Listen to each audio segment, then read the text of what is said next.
क्या कभी सोचा है कि कोड की कुछ लाइनें हमारी दुनिया को देखने का नजरिया बदल सकती हैं? आज की कहानी कुछ ऐसी ही है। एक बहुत ही साधारण सा कंप्यूटर मॉडल जिसमें एक बहुत गहरा सबक छिपा है। तो चलिए देखते हैं। तो ये कहानी शुरू होती है एक क्लासरूम से। सोचिए, एक टीचर है और उन्होंने अपने छात्रों के सामने एक सवाल रखा कि भाई हम आने वाली मुश्किलों के लिए, चुनौतियों के लिए खुद को तैयार कैसे करते हैं। और मजे की बात यह है कि इसका जवाब कोड की कुछ लाइनों में छिपा था। तो सबसे पहले छात्रों को एक काम दिया गया, एक डिजिटल एक्सपेरिमेंट। उन्हें एक कंप्यूटर सिमुलेशन बनाना था, ये देखने के लिए कि मान लीजिए किसी कम्युनिटी में कोई वायरस कैसे फैलता है।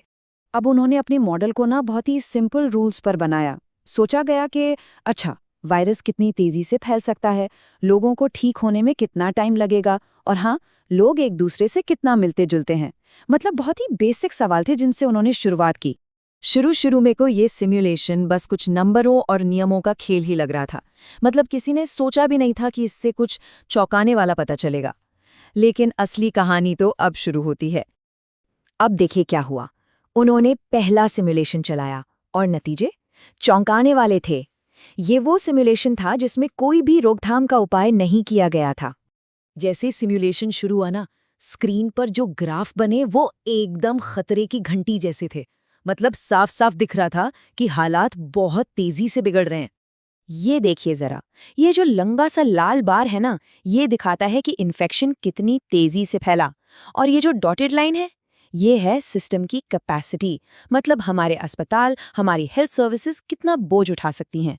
और देखिए, इन्फेक्शन की दर ने इस लाइन को कितनी आसानी से और कितनी तेजी से पार कर लिया। इसका सीधा मतलब था सिस्टम पूरी तरह से फेल हो गया। और यहीं पर कहानी में एक बहुत बड़ा मोड़ आता है। जब पहले नतीजे इतने डरावने थे, तो जाहिर है छात्रों ने अपनी स्ट्रैटेजी पर दोबारा सोचना शुरू किया। तभी टीचर ने एक ऐसा सवाल पूछा जिसने सब कुछ बदल कर रख दिया।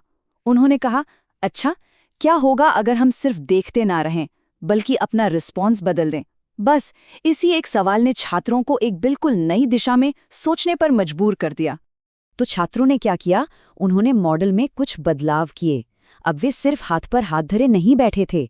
उन्होंने एक प्रोएक्टिव स्ट्रैटेजी अपनाई, जैसे कि लोगों का आपस में मिलना जुलना कम कर दिया, बीमारी का जल्दी पता लगाया, और जो लोग इन्फेक्टेड थे उन्हें आइसोलेट किया। और जो नतीजे आए ना, वो सच में हैरान करने वाले थे। देखिए, जहां बिना एक्शन लिए इन्फेक्शन का ग्राफ, ये लाल वाला, सिस्टम की कैपेसिटी को तोड़ रहा था, वहीं प्रोएक्टिव कदम उठाने से इन्फेक्शन का ग्राफ, ये हरा वाला, कैपेसिटी लाइन से काफी नीचे रहा। मतलब सिस्टम पर कोई बोझ नहीं पड़ा और हालात पूरी तरह से काबू में रहे। तो इससे छात्रों ने सबसे बड़ा सबक क्या सीखा? यही कि शुरुआत में उठाए गए छोटे छोटे कदम भी ना, आगे चलकर बहुत बड़े और पॉजिटिव बदलाव ला सकते हैं। ये बिल्कुल किसी कंपाउंडिंग इफेक्ट की तरह था। तो चलिए, अब इस कहानी से थोड़ा बाहर निकलते हैं और देखते हैं कि ये सिमुलेशन हमें एक ऐसी यूनिवर्सल प्रिंसिपल के बारे में क्या सिखाता है जो सिर्फ वायरस तक ही सीमित नहीं है। और ये हमें ले आता है प्रोएक्टिव प्रिपरेशन के सिद्धांत पर। ये क्या है?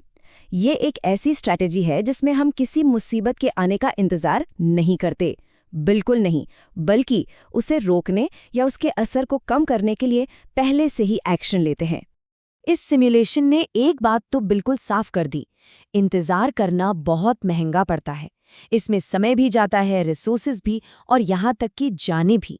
जबकि अगर जल्दी एक्शन लिया जाए तो वो न सिर्फ हमें बचाता है, बल्कि हमें और मजबूत बनाता है।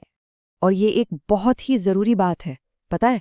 ये जो सिमुलेशन जैसे टूल्स होते हैं ना, ये कोई भविष्यवाणी करने के लिए नहीं होते।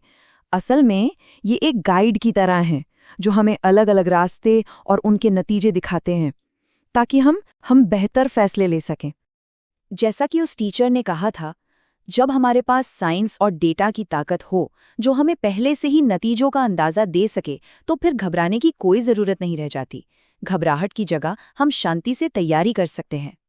और आखिर में जो सबसे बड़ा सबक है, वो ये कि ये सिर्फ समय या रिसोर्स बचाने की बात नहीं है। सही समय पर सही सोच और सही तैयारी जानें बचा सकती है। तो ये कहानी हमें एक बहुत ज़रूरी सवाल के साथ छोड़ जाती है। ये जो सिद्धांत है, ये ज़िंदगी के और किन हिस्सों में लागू हो सकता है? हम सब आज अपने किस आने वाले कल के लिए बेहतर तैयारी कर सकते हैं?